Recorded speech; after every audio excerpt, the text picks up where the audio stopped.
আসসালামু আলাইকুম সুপ্রিয় দর্শক, আশা করি সবাই ভালো আছেন। আজকে খুবই ইন্টারেস্টিং এবং খুবই গুরুত্বপূর্ণ একটা বিষয় নিয়ে আসছি। হাতে দেখতে পাচ্ছেন ওরসেলাইন।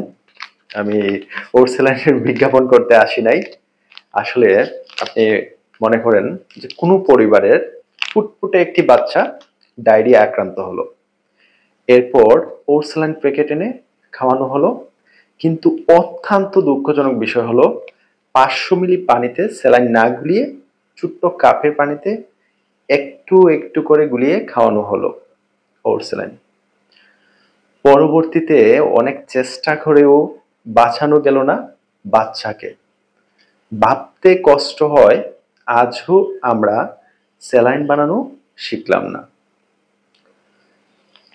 বিষয়টা হলো কেউ যেন এরকম কাজ না করে যে অল্প অল্প করে স্যালাইন গুলিয়ে না খাওয়ায়ে 500 মিলি পানিতে পুরো এক প্যাকেট স্যালাইন গুলতে হবে।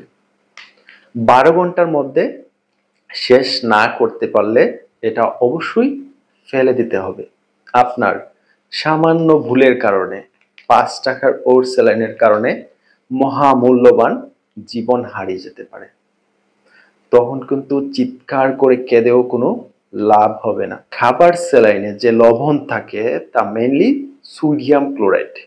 আর সোডিয়াম ক্লোরাইড শরীরের মধ্যে 135 থেকে 145 মিলিমোল পার লিটার লেভেলে থাকে। আপনি যদি এক প্যাকেট খাবার স্যালাইন আধা লিটার পানির চেয়ে কম পানিতে মিশান, তাহলে সোডিয়াম লেভেল অনেক বেশি মাত্রায় তৈরি হবে, কারণ সলুট বেশি আর সলভেন্ট বা পানি কম, যা শরীরে মারাত্মক ঝুঁকিপূর্ণ। বিশেষ করে শরীরে 160 ক্রস করলে প্রায় লুথাল লেভেলে চলে যায়। সিমটম হিসেবে প্রকাশ পায় ট্রিস্ট, মাসেল টুইচিং, ব্রেইন ড্যামেজ, অবশেষে মৃত্যু, অনাকাঙ্ক্ষিত মৃত্যু, যেটা কখনোই ফিরিয়ে আনা যাবে না।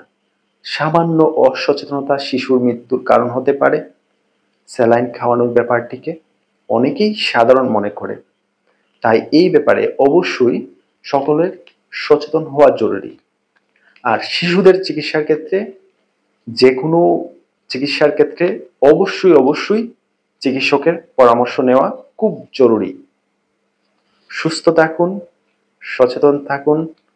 Like, share and subscribe for more health tips. আসসালামু আলাইকুম।